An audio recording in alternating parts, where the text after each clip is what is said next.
Doctor हेम किरण जी बहुत प्यारे इंसान, बहुत कीमती इंसान। 10-10 2021 की रात को उन्होंने आखिरी सांस ली। बहुत जल्दी चले गए। अभी तो बहुत कुछ कहना था, सुनना था, लिखना था। आज मैं उनकी कहानी संग्रह आप बीती 2047 में से उनकी एक कहानी आप बीती 2047 आपको सुनाऊंगी। मेरी श्रद्धांजलि उनके लिए, उनकी कहानी मेरी जुबानी।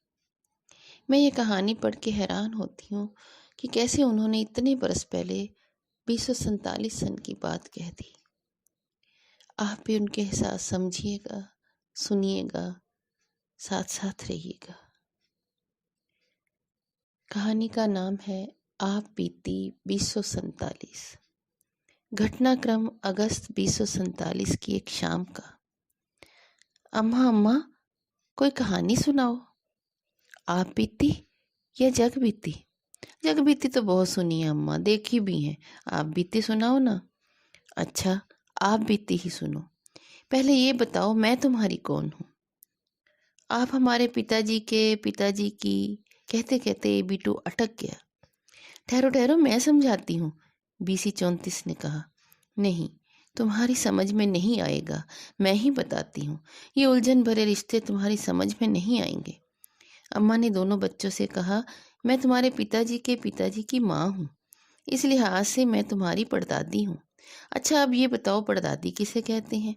बूढ़ी अम्मा ने बच्चों से सवाल किया।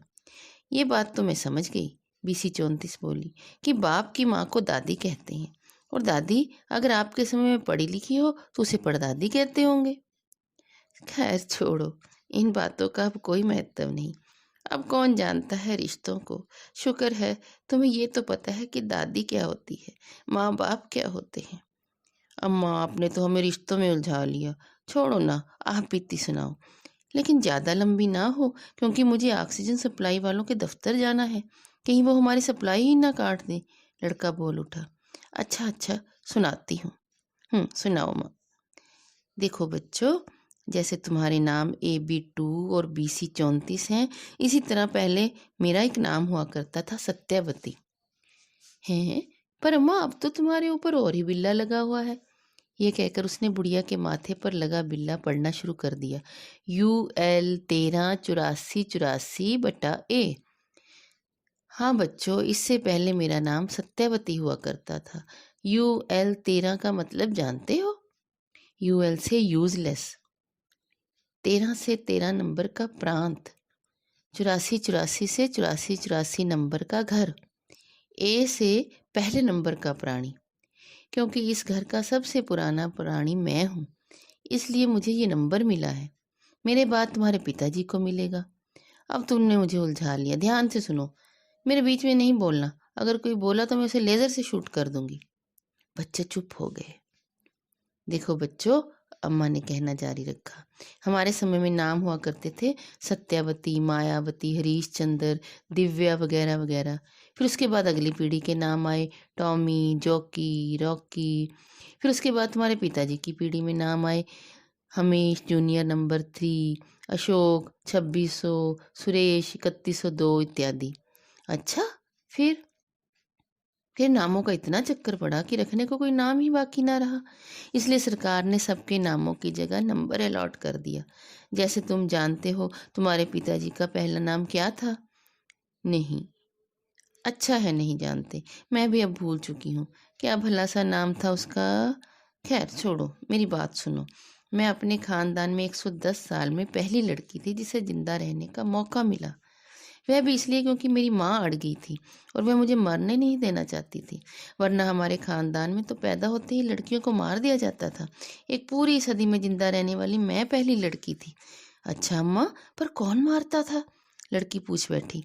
थे वो अपने आप को मर्द कहलवाते थे, बड़ी बड़ी मूछें और पगड़ी रखते थे। पर क्यों मार देते थे? पता नहीं बच्चे, शायद उनकी कोई मजबूरी रही होगी। ऐसी क्या मजबूरी थी अम्मा? शायद राजपूत होना ही उनकी मजबूरी होती होगी। लड़का बोल उठा। तभी तो आजकल लड़कियां इतनी कम रह गई हैं। हर 2 लड़के के पीछे एक लड़की है। पर अम्मा, ये राजपूत कौन थे? थे, बड़े अकड़ के चलते थे और तलवारें रखते थे। अब वे कहाँ हैं अम्मा? शायद उत्तरी ध्रुव में। छोड़ो, तुम आगे बात सुनो। मेरी माँ ने मुझे पाल पोस के बड़ा किया, फिर शादी की। शादी के 3 साल बाद तुम्हारे दादाजी पैदा हुए। बच्चों की पैदाइश के लिए शादी क्या जरूरी होती थी अम्मा? हाँ, बहुत जरूरी थी। लेकिन अब तो कोई जरूरी नहीं। जिसके साथ मन हो रह लेते हैं। एक MA 12 और CQ 78 के पापा मम्मी ने भी कौन सी शादी की है? मेरे ख्याल से उनकी मम्मी ने तो ये चौथे पापा बदले हैं। क्यों छोटे, तुम्हें याद है? मैं भाई की तरफ घूमी। हाँ बच्चों, पहले मर्द इसी तरह औरतें बदल लेते थे, परंतु आजकल औरतें भी मर्द बदल लेती हैं। अम्मा ने बीच में ही टोका। सब औरतें मर्दों को रखती हैं, ठीक उसी तरह जैसे हमारे समय में मर्द औरतों को रखते थे। मुझे अच्छी तरह याद है, जब मैं 15-20 साल की थी तब घोटालों का दौर शुरू हुआ। कोई चीनी खा गया, कोई चारा खा गया, कोई रेलवे खा गया, कोई जहाज खा गया, यहाँ तक कि कोई कोई तो पूरा शहर ही खा गया। फिर भी उनका पेट ना भरा। और हमारे समय के लोग इतने बेवकूफ़ थे कि दोबारा फिर उन्हीं को चुनकर अपना नेता बना लेते थे। इसी समय में बड़ी बड़ी हस्तियां हुई जिन्होंने जनता को बेवकूफ़ बनाया। एक बार नहीं, बार बार बनाया और खूब बनाया। खैर, कसूर उनका भी क्या, कसूर तो हमारे समय के लोगों का था, जो देखते हुए भी खाई में गिर पड़ते थे। अम्मा, उस दौर की कुछ हस्तियों के नाम बताओ। एक हो तो बताऊं, उस दौर में तो सभी ऐसे थे। होना क्या था, जुर्म और बेईमानी की इतनी बढ़ोतरी हो गई कि लोग तंग आ गए। और फिर जाकर उनको होश आया तो उन्होंने खदेड़ते हुए लोग जंगलों में भूखे शेरों के पास छोड़ आए। ये जंगल क्या होते हैं और ये शेर क्या चीज थे अम्मा? जंगल, जंगल मैं तुम्हें समझाती हूँ। समझाती नहीं, दिखाती हूँ। कहते हुए बुढ़िया उनको दूरबीन के पास ले गई। दूरबीन सेट करने के बाद बोली, वो देखो। बच्चे दूरबीन में झांकने लगे। हमें तो कुछ नजर नहीं आता।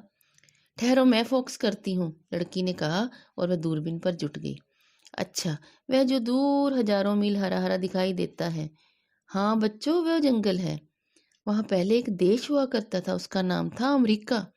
वह हर किसी पर अपनी मर्जी लादता था, क्योंकि वह बहुत बड़ी आर्थिक शक्ति था। वह सबका बॉस बनता था। फिर एक दिन ना जाने क्या हुआ, बहुत सारे देश इकट्ठे होकर उस पर झपट पड़े। वहां रहने वाले लोगों ने भी बगावत कर दी। लोग धड़ाधड़ वहां से भागने लगे और बहुत सारे लोग मारे भी गए। नतीजे में वहां बस जंगल ही रह गए। अब दुनिया में वही एक ऐसी जगह है जहां रहने के लिए ऑक्सीजन के दाम नहीं चुकाने पड़ते। और शेर दादी, तो ये क्या है? दादी ने अपनी कुर्सी के साथ बंधे जानवर को दिखा कर कहा। ये शेर है, ये आदमी को खा जाता था। हाँ बच्चे, ये पहले बहुत खतरनाक हुआ करता था। फिर इंसानों ने पता नहीं इसकी नस्ल में क्या गड़बड़ की कि ये छोटे छोटे होने लगे और लोग उन्हें कुत्तों की तरह पालने लगे। अब तो ये बहुत कम रह गए, कुछ यहाँ, कुछ अफ्रीका में। अच्छा, फिर क्या हुआ दादी? फिर कुछ लोगों ने आणविक बम बनाने शुरू कर दिए। अच्छा अच्छा, वही बम जिससे मानवता का नाश किया गया। हाँ बच्चों, मेरा मेरा दम घुट रहा है। मैंने पहले कहा था अम्मा, बात छोटी करना। लगता है ऑक्सीजन की सप्लाई काटने वाले आ गए। खैर अम्मा, ये तो बता दो कि यहाँ थोड़ी दूर हर वक्त जो धुआं उठता रहता है वो क्या जगह थी? उस जगह का नाम था दिल्ली। वहाँ प्रदूषण इतना फैला था कि सब कुछ भड़ाक से उड़ गया। अब तो पिछले कई सालों से वहां धुआं ही उठ रहा है। मेरी सांस घुट रही है। दिल्ली के बारे में एक और बात बताती जाऊं, बहुत ही सुंदर शहर था। इस शहर के बारे में किसी सम्राट ने लिखा था, इस शहर के खंडहर दुनिया में सबसे ज्यादा खूबसूरत होंगे। पर देखो प्रदूषण, कमाल का। अब ना शहर रहा ना खंडहर, सिर्फ धुआं ही धुआं। अम्मा की आवाज अब घुट रही थी। जाते जाते एक बात तुमसे कहना चाहती हूँ बच्चों, अगर हो सके तो प्रकृति से मत उलझना। जो कुछ कुदरती तरीके से चल रहा है उसे चलने देना। ऑक्सीजन की सप्लाई रुकने लगी है, पर मेरी बात खत्म नहीं हुई। बन सका तो फिर आऊंगी। अपनी बात कहते कहते बुढ़िया लुढ़क गई। लड़के ने उसके माथे से बिल्ला उतार लिया, क्योंकि यही बिल्ला उसके पिताजी के काम आना था। ये थी कहानी आप बीती 2047।